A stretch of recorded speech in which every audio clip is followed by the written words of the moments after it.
तर मित्रांनो, मागच्या लॉगमध्ये आपण मेहरांगड किल्ल्याचं भव्य रूप बाहेरून पाहिलं होतं, पण आता खरी वेळ आली आहे या ऐतिहासिक किल्ल्याच्या आत डोकावण्याची. चला तर मग सुरू करूया आपल्या इतिहासाच्या या अद्भुत प्रवासाला.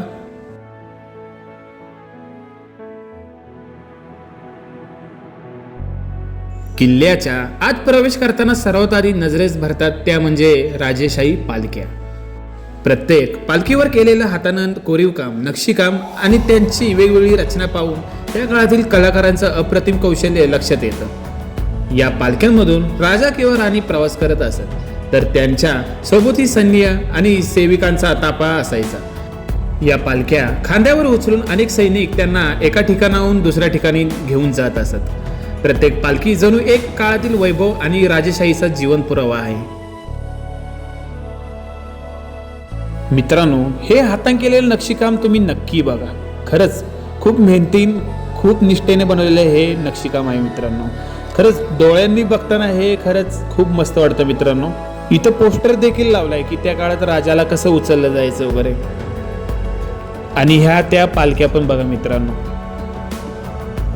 या पालख्यांमध्ये काही पालख्या या लाकडाच्या बनवलेल्या असून दुसऱ्या पालख्या या मेटलच्या, धातूच्या बनवलेल्या आहेत मित्रांनो.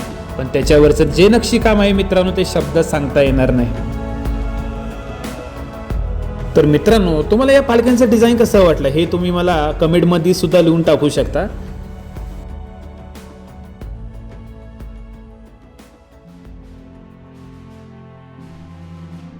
तर मित्रांनो, आता आपण पोहोचलो आहोत किल्ल्यातील शस्त्रागारात. सुरुवातीला आपल्याला हे एक प्रकारचं तोरण दिसत आहे.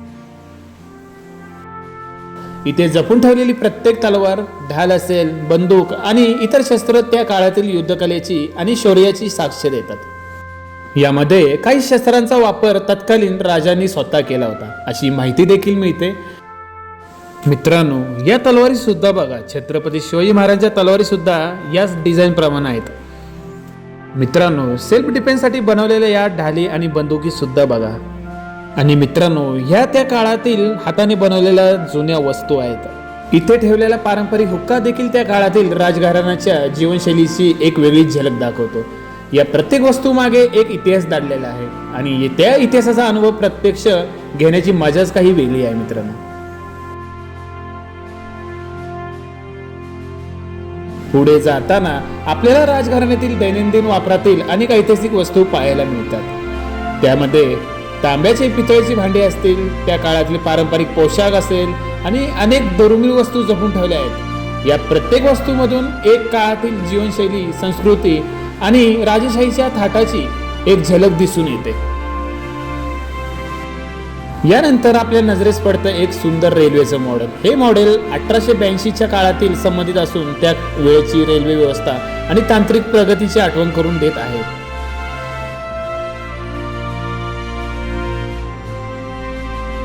तर मित्रांनो, आपल्याला आता दिसत आहे त्या काळातील दरवाजांचे टाळे आणि चाव्या.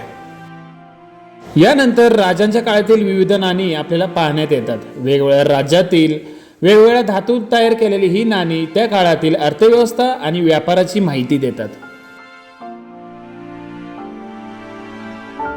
पुढे अनेक सुंदर मूर्ती, आकर्षक नक्षीकाम केलेले कलात्मक नमुने पाहायला मिळतात. मित्रांनो, त्या काळातील ह्या बंदुका बघा मोठ्या, आणि ही एक तोफ बघा मित्रांनो, नक्षीकाम केलेली.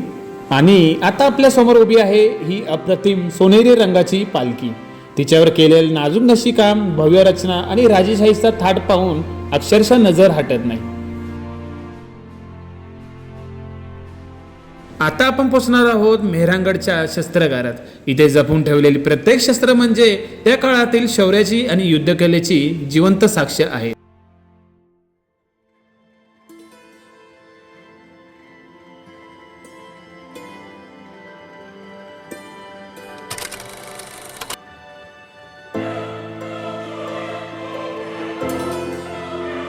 मित्रांनो, सुरुवातीला आपल्या नजरेस पडतात ते म्हणजे प्रचंड मोठे भाले.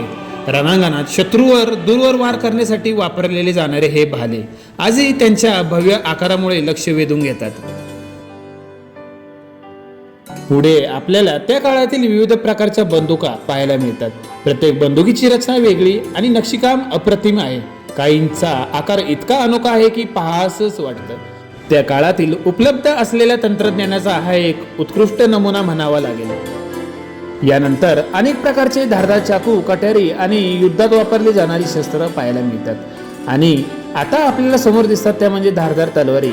या तलवारी पाहिल्यावर त्या काळातील योद्ध्यांच्या पराक्रमाची आणि युद्धाची शौर्याची सहज कल्पना येते। शस्त्रांबरोबरच इथे योद्ध्यांनी परिधान केलेले लोखंडी आणि धातूपासून तयार केलेले संरक्षण कवचही जपून ठेवलेले आहे। आता आपण आलो आहोत किल्ल्याच्या उंच भागावर। इथून दिसणारं सौंदर्य म्हणजे शब्दाच्या पलीकडचं सौंदर्य। संपूर्ण जोधपूर शहर निळ्या रंगानी घरांनी सजलेलं दिसतं, तर समोर उभा असलेला महाकाय मेहरांगड किल्ला त्याच्या प्रत्येक दगडातून इतिहास सांगत असल्याची जाणीव होते। आणि या किल्ल्यावर केलेलं कोरीव काम खरंच त्याचं वर्णन शब्दात करणं खूपच अवघड आहे। तर हे मित्रांनो राजा राणीसाठी विश्रांतीसाठी कक्ष बनवलेला आहे। यानंतर आपल्याला समोर दिसत आहेत बाळराजांसाठी बनवलेले सुंदर पाळणे। प्रत्येक पाळण्याचं डिझाईन वेगळं आणि नाजूक खूप आकर्षक आहे। राजघराण्यातील लहान राजकुमारांसाठी किती बारकाईने प्रत्येक गोष्ट तयार केलेली आहे।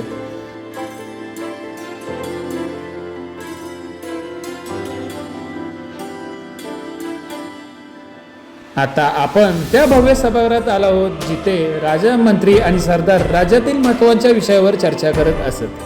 तर मित्रांनो, मेहरांगड किल्ल्याचा हा ऐतिहासिक प्रवास तुम्हाला कसा वाटला ते कमेंटमध्ये नक्की सांगा। व्हिडिओ आवडला असेल तर एक लाईक करा आणि आपल्या मित्रांसोबत शेअर करा। आपल्या अभिसंपाळ चॅनलला नक्की सबस्क्राईब करा।